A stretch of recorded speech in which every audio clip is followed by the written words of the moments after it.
First Philippine Holdings today deferred its annual shareholders meeting, which was scheduled for May 28. The reason?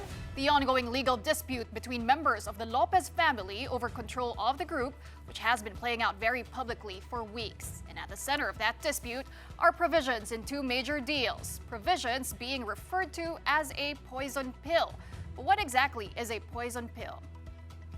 As a refresher, in February this year, a majority of the board of Lopez Inc. voted to remove Federico Lopez, known as Piki, as president. The shock move was led by his own cousin, Eugenio Lopez III, also known as Gabby. Lopez Inc. is the private family holding company that controls one of the largest conglomerates in the Philippines.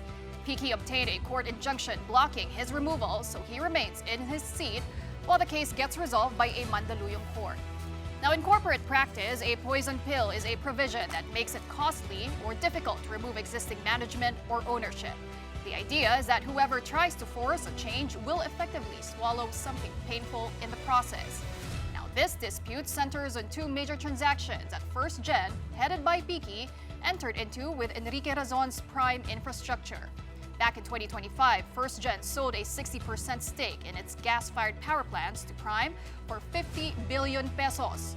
Separately, First Gen also invested 62 billion pesos to acquire a stake in Prime Infrastructure's hydropower projects, two pump storage facilities being developed in Rizal and Laguna. So if Piki is removed as CEO of First Gen, or if his designated team loses board control, Prime Infrastructure has the right to buy back First Gen stakes at a 25% discount. Now let's take a closer look at how much will this cost the Lopezes. On the hydropower projects in Rizal and Laguna, the potential loss is 15.5 billion pesos. On the gas plants in Batangas, an additional 8 billion pesos. So the total exposure is 23.5 billion pesos. This week, it also emerged that BDO's 25 billion peso loan guarantees for the same hydropower deal carry a similar condition, meaning they also want Piki to stay on. Gabby's faction says the poison pill was not disclosed to the full board or to the stock exchange and constitute as self-dealing.